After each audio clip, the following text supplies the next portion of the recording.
नमस्कार दोस्तों, हमारे YouTube चैनल में आपका स्वागत है। इस वीडियो में हम बात करेंगे राज रतन ग्लोबल वायर्स के क्वार्टर 4 के नतीजों के बारे में। इसके साथ ही एपिग्रल के शेयरों के बारे में भी बात करेंगे। इस कंपनी ने भी अपने क्वार्टर 4 के नतीजे जारी किए हैं। तो रिजल्ट कैसा रहा और क्या-क्या ऐलान किया गया है, इसके साथ ही इन सारी चीज़ों पे चर्चा करेंगे। साथ ही साथ ये भी जानेंगे कि इनके शेयरों का परफॉर्मेंस कैसा रहा, क्योंकि इनके रिजल्ट बाजार टाइम में आए हैं। तो कैसे बाजार ने लिया है, इस पे चर्चा करेंगे। आगे क्या रह सकता है, इस पे भी बातचीत करेंगे। उससे पहले मैं कहना चाहूँगा कि अगर आपने हमारे चैनल को सब्सक्राइब नहीं किया है, कृपया सब्सक्राइब कर लें और बेल आइकन भी दबा लें।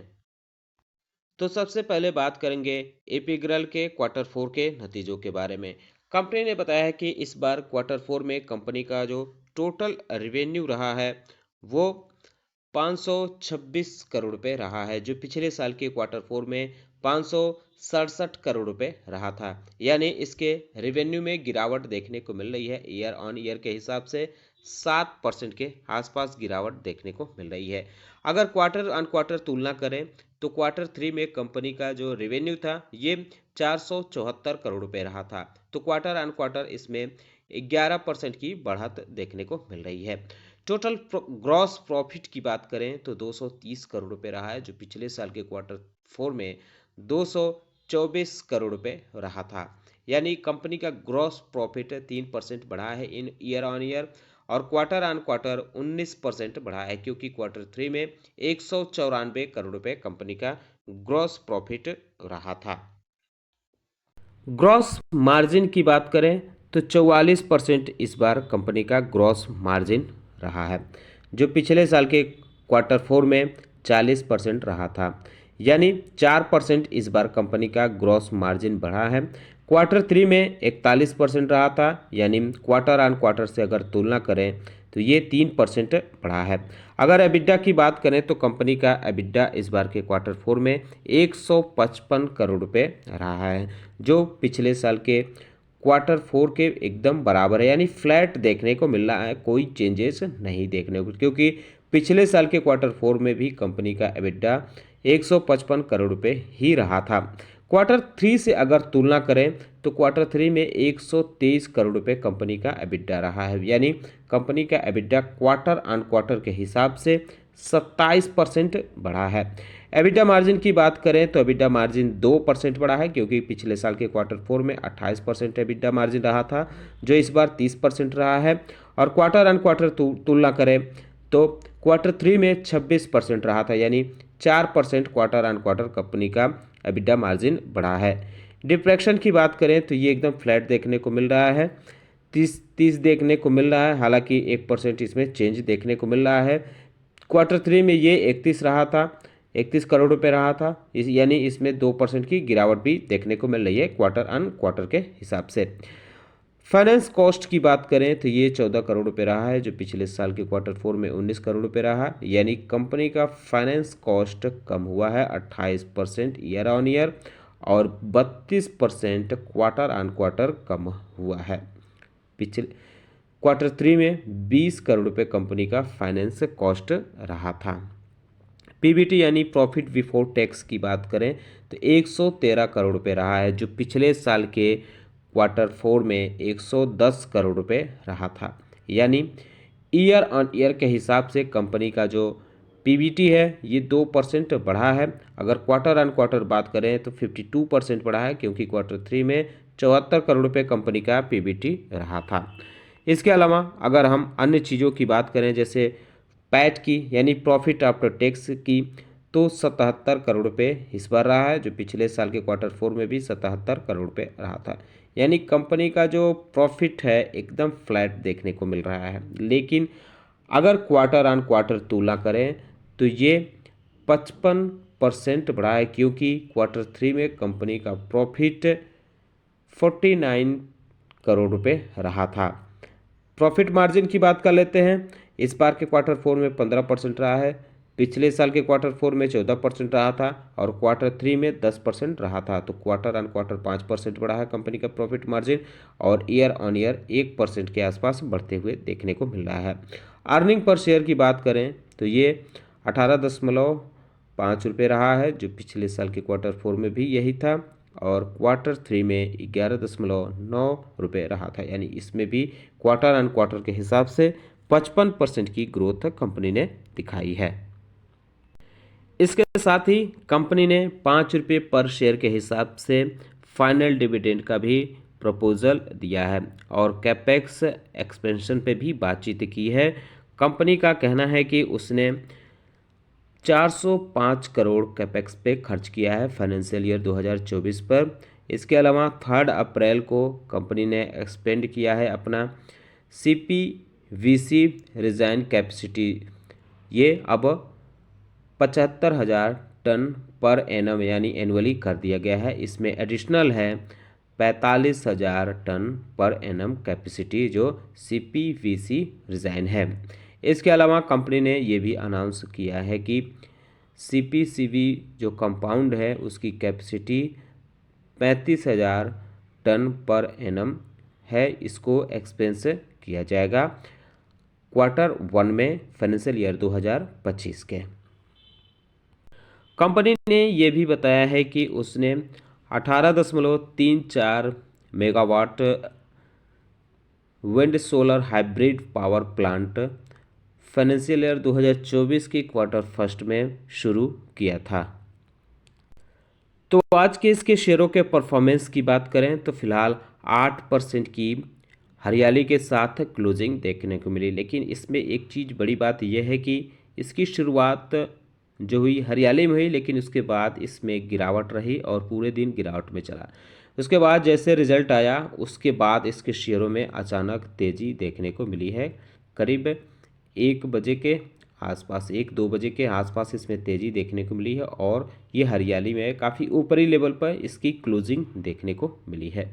पिछले 5 सेशन की बात करें तो यह 9% से ज़्यादा, करीब करीब 9.25% की उछाल दे चुका है। 1 महीने की बात करें तो 28% की तेज़ी नज़र आ रही है। वहीं अगर हम इसके मैक्सिमम की बात करें तो मैक्सिमम में यह शेयर 39% तक प्रॉफिट दे चुका है। यह शेयर सितंबर 2023 में शेयर बाज़ार में लिस्ट हुआ था। तो इस पर आप चाहें तो नज़र रख सकते हैं। 6 महीने के परफॉर्मेंस की बात कर लेते हैं तो यह कंपनी 53% के आसपास प्रॉफिट दे चुकी है। कल देखना होगा, आज तो इसकी हरियाली में और ऊपरी लेवल के आसपास इसकी क्लोजिंग देखने को मिली, कल कैसा रहता है ये भी देखना होगा। अब बात करते हैं राजरतन ग्लोबल वायर्स लिमिटेड के बारे में। कंपनी ने जो रिजल्ट जारी किया है उसमें बताया है कि इंडिया में इस बार क्वार्टर 4 में टोटल सेल्स वैल्यूम जो रही है वो 15,718 लाख रुपए की रही है, जो पिछले साल के क्वार्टर 4 में 16,715 लाख रुपए की रही थी।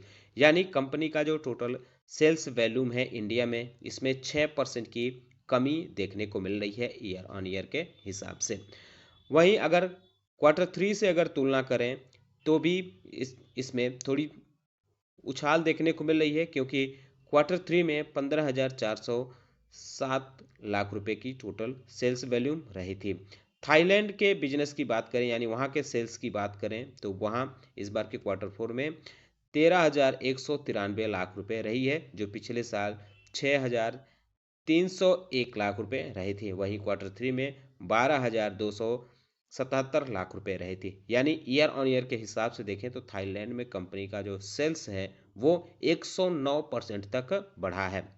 टोटल सेल्स की बात कर लेते हैं तो टोटल सेल्स कंपनी का 26% बढ़ा है, क्योंकि टोटल सेल्स इस बार के क्वार्टर 4 में 28,911 लाख रुपए रही है, जो पिछले साल के क्वार्टर 4 में 23,016 लाख रुपए रही थी और क्वार्टर 3 में 27,684 लाख रुपए रही थी। यानी quarter on quarter, year on year total जो सेल्स है कंपनी का वो बढ़ा है। अब बात करते हैं इसके रेवेन्यू के बारे में। तो इस बार कंपनी ने जो टोटल रेवेन्यू दर्ज किया है वो 23,957 लाख रुपए का रेवेन्यू दर्ज किया है, जो पिछले साल 21,943 लाख रुपए रहा था। यानी ईयर ऑन ईयर के हिसाब से 9% कंपनी का रेवेन्यू बढ़ा है। जबकि क्वार्टर ऑन क्वार्टर अगर देखें तो इसमें भी बढ़त देखने को मिल रही है, क्योंकि क्वार्टर 3 में कंपनी ने 23,269 लाख रुपए का टोटल रेवेन्यू दर्ज किया था। एबिडा की बात कर लेते हैं तो एबिडा 3440 लाख रुपए रहा है, जो पिछले साल 3380 लाख रुपए रहा था। 2% कंपनी का एबिटा बढ़ा है। क्वार्टर ऑन क्वार्टर की बात करें तो 3423 लाख रुपए क्वार्टर 3 में था, यानी क्वार्टर ऑन क्वार्टर भी कंपनी का एबिटा बढ़ा है। अदर इनकम की बात करें तो 100 लाख रुपए इस बार के क्वार्टर 4 में रहा है, जो क्वार्टर 3 में नुकसान में रहा था 8 लाख रुपए के आसपास। हालांकि पिछले साल के क्वार्टर 4 में 84 लाख रुपए रहा था। 19% कंपनी का other income year on year के हिसाब से बढ़ा है। डिप्रेक्शन की बात करें तो ये 455 लाख रुपए रहा है, जो पिछले साल 486 लाख रुपए रहा था, और क्वार्टर 3 में 464 लाख रुपए रहा है। ये ईयर ऑन ईयर के हिसाब से 6% कम हुआ है। इंटरेस्ट की बात करें तो कंपनी का इंटरेस्ट 443 लाख रुपए इस बार के क्वार्टर 4 में रहा है, जो पिछले साल के क्वार्टर 4 में 398 लाख रुपए रहा था, यानी ये ईयर ऑन ईयर के हिसाब से 11% बढ़ा है।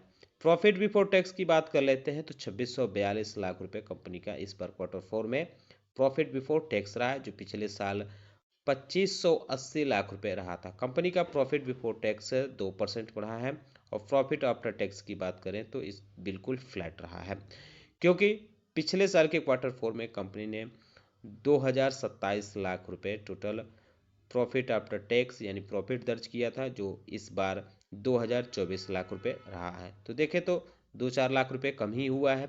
अगर क्वार्टर 3 से तुलना करें तो 1968 लाख रुपए क्वार्टर 3 में रहा था, यानी क्वार्टर ऑन क्वार्टर इसका बढ़ा हुआ है। एबिटा मार्जिन की बात कर लेते हैं तो एबिटा मार्जिन कंपनी का जो रहा है ये 14.36% रहा है, जो पिछले साल 15.40% रहा था। वहीं क्वार्टर 3 में 14.71% रहा था। ईयर ऑन ईयर के हिसाब से कंपनी का एबिटा मार्जिन 104 बेसिस पॉइंट कम हुआ है। पीबीटी मार्जिन की बात करें तो ये 11% के आसपास रहा है, जो पिछले साल 11.76% के रहा था। 73 बेसिस पॉइंट कंपनी का पीबीटी मार्जिन भी कम हुआ है। प्रॉफिट मार्जिन की बात करें तो ये 8.48% इस बार रहा है, जो पिछले साल 9.24% रहा था, यानी 79 बेसिस पॉइंट ये भी कम हुआ है। क्वार्टर 3 की बात करें तो 8.46% कंपनी का प्रॉफिट मार्जिन रहा था। कंपनी ने अपने क्लाइंट्स के बारे में भी अपडेट किया है। जेके टायर्स देखने को मिल रहा है, नेक्स्ट जेन टायर देखने को मिल रहा है, कोमो टायर जैसे कुछ कंपनी, अपोलो टायर्स है, एमआरएफ टायर्स है, और भी कई कंपनियां देखने को मिल रही हैं। उनके आप देख सकते हैं नाम, सीएचपी देखने को, गुडवेयर्स जैसी कंपनियां इसके क्लाइंट की लिस्ट में देखने को मिल रहे हैं। कंपनी के शेयरों के परफॉर्मेंस की बात करें तो आप देख सकते हैं कि शुरुआत इसकी हरियाली में हुई थी, लेकिन रिजल्ट के बाद इसमें थोड़ी गिरावट देखने को, लेकिन बाजार के आखिरी दौर में अचानक तेजी आई और टोटल 2% से ज़्यादा की हरियाली के साथ क्लोजिंग देखने को मिली। तो ये चीज़ें इंगित करती हैं कि कल भी इसमें पॉजिटिव मोमेंटम देखने को मिल सकता है। पिछले 5 सेशन की बात करें तो 9% से ज़्यादा की उछाल है। एक महीने में 12% तक यह शेयर भाग चुका है। हालांकि 6 महीने की बात करें तो 12% की इसमें गिरावट भी देखने को मिल रही है। एक साल में 13% के आसपास की गिरावट नज़र आ रही है। अगर इसकी बात करें जब से यह शेयर बाज़ार में लिस्ट हुआ है तब से के परफॉर्मेंस की, तो ये 1700% से ज़्यादा इसमें उछाल देखने को मिल रही है। वहीं 5 साल के परफॉर्मेंस की बात करें तो 1710% इसमें उछाल देखने को मिल रही है। उम्मीद करता हूं कि आपको हमारा वीडियो पसंद आया होगा। कैसा लगा है बताना ना भूले। साथ ही साथ हमारे चैनल को सब्सक्राइब कर ले, बेल आइकन दबा ले। वीडियो देखने के लिए बहुत बहुत धन्यवाद।